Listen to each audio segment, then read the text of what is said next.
لوگ میت کو دفن کرنے کے بعد میں کھاتے ہیں، یعنی کچھ زبانوں میں اس کو بھاکی کہا جاتا ہے۔ میت کے بعد میں، دفنانے کے بعد میں، میت ہو جانے کے بعد دفنانے کے بعد میں جس کھانے کو کھایا جاتا ہے، اس کھانے سے دل پر سیاہی آتی ہے، دل کٹھر ہو جاتا ہے، دل بے رحم ہو جاتا ہے۔ آقا نعمت مالک جنت رسول اللہ صلی اللہ علیہ وسلم ارشاد فرماتے ہیں کہ ایسا کھانا نہ کھاؤ جس وجہ سے تمہارے دل میں سختیاں پیدا ہو جائیں۔ یاد کیجئے، اگر کوئی اپنے گھر میں بیٹا یا بیٹی کی شادی کرتا ہے، اس شادی کا انتظام سال بھر سے پہلے سے کرتا ہے۔ کسی کے گھر میں کچھ نہیں تو کسی کے گھر میں کچھ نہیں ہوتا۔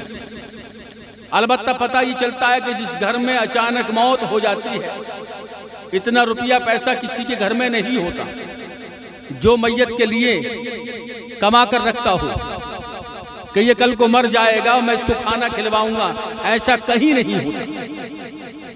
لیکن جس گھر میں انتقال ہو جاتا ہے، میت ہو جاتی ہے، اس گھر میں کھانے والوں کا انتظام ہونا شروع ہو جاتا ہے۔ ہم نے کہا یہ کون لوگ ہیں جو اس طرح کا کھانا کھاتے ہیں؟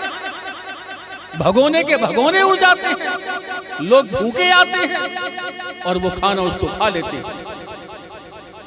ارے سنیے سنیے، ہوش میں آئیے، جس کھانے کو آپ کھا رہے ہیں اس گھر کا پریوار رونے میں لگا ہے، اس گھر کا پریوار غموں میں ڈوبا ہوا ہے، اس گھر کا پریوار پریشانی میں مبتلا ہے، ابھی بیماریوں میں لگا کر نپٹا ہے، ابھی اس کو رونے میں نپٹا ہوا ہے۔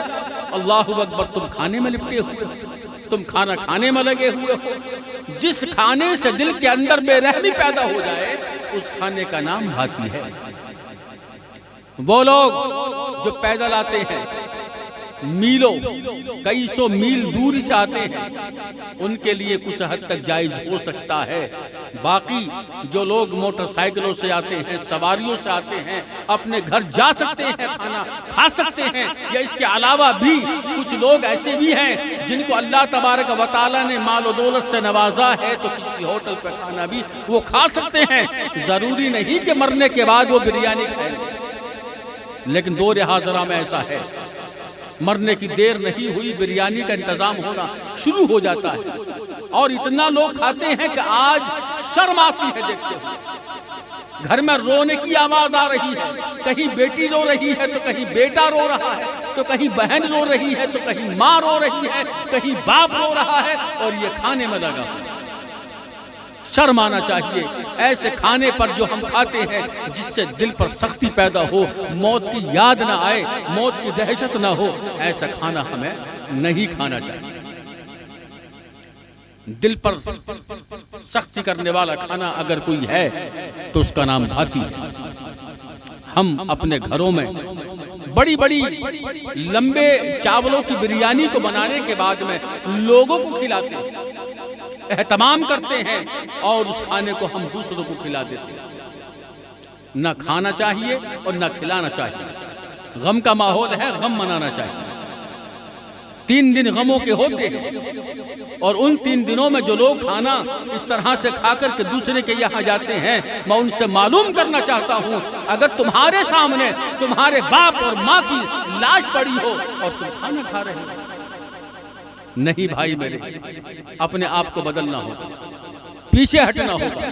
یہ ہم زیادتی کر رہے ہیں، ہم ظلم ڈھا رہے ہیں۔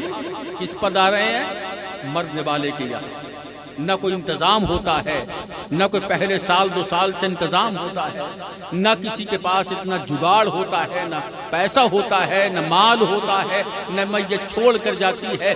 ایسے ماحول میں بھی ہم اس کے گھر میں کھانا شروع کر دیتے ہیں۔ ایسا کھانا ہرگز نہیں کھانا چاہیے جس کھانے پر اللہ تبارک و تعالی جو ہے دلوں پر سختی کی مہر لگا دے، دل بے رحم بنا دے۔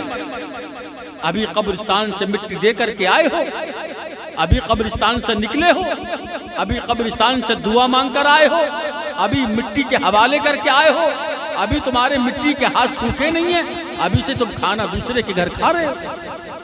کہاں رہ گئی موت اور کہاں رہ گئی موت کا درد؟ میں یہ معلوم کرنا چاہتا ہوں۔ اللہ اکبر، ہمیں غور کرنا چاہیے، ہمیں فکر کرنا چاہیے کہ ہم جس کے اوپر ظلم کھانا کھانے کے بعد میں کھا رہے ہیں وہ اس کے ساتھ بھی ظلم ہے، اور جہاں ہم کھا رہے ہیں ہم اپنے ساتھ بھی ظلم کر رہے ہیں۔ نہیں کھانا چاہیے، میں کہوں گا کہ کھانا بھاتی کا نہ کھانا چاہیے، نہیں کھانا چاہیے۔ کیوں نہیں کھانا چاہیے؟ دل جس سے سخت ہو جائے، جس سے بے رحم ہو جائے، اس کھانے کا نام بھاتی۔ بس اتنا میں عرض کروں گا، اور بھائیو اگر یہ بات آپ تک میری پہنچی ہے تو اس کو آگے بڑھانے کی کوشش کریں۔ کیوں کہ یہ لوگ جب تک سنیں گے نہیں تب تک آگے بڑھیں گے نہیں۔ اس کھانے سے ہمیں واپس آنا ہے، پیچھے ہٹنا ہے۔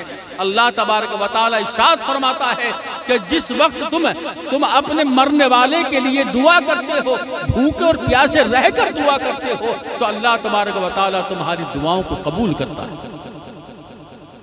رب کی رضا کے لیے بھوکے رہیے۔ ایک دن نہ کھائیں گے تو کیا مر جائیں گے؟ ایک دن اگر نہیں کھائیں گے تو کیا آپ پر قہر ٹوٹ جائے گا؟ نہیں۔ لیکن فرق اتنا ہے کہ ہم موت کو بھلا دیتے ہیں۔ جس محفل میں موت کی آئے ہیں اسی کو بھول بیٹھے۔ واہ رے بندے تیری شان نرالی ہے، کہیں پر بے لگام ہے، کہیں پر بھوکا ہے، کہیں پر پیاسا ہے۔ جہاں بھوکا رہنا چاہیے وہاں پر پیٹ بھر رہا ہے، جہاں پیٹ بھرنا چاہیے وہاں بھوکا رہنا ہے۔ ایسے کتنے لوگ ہو سکتے ہیں جو بوڑھوں کا انتظار کرتے ہیں، بیماروں کا انتظار کرتے ہیں کہ فلاں کا انتقال ہو اور ہم کھانا کھانے کے لیے جائیں۔ ایسے کتنے لوگ ہیں، لیکن جو کھانے کے لائق ہیں، جن پر جائز ہے، ایسا کوئی غریب مجھے نظر نہیں آتا۔ ایسا کوئی غریب رہا نہیں۔ چند غریب ہیں تو وہ ہاتھ نہیں آتے۔ امیروں کی دعوت ہوتی ہے، نمبرداروں کی دعوت ہوتی ہے، پردھانوں کی دعوت ہوتی ہے، اہل جو امیر ہیں ان کی دعوت ہوتی ہے، غریب کا اس میں بھی نمبر نہیں آتا۔ اس لیے میں عرض کرنا چاہوں گا کہ میت کو کھلواڑ نہ بنائیں، اور میت کو میت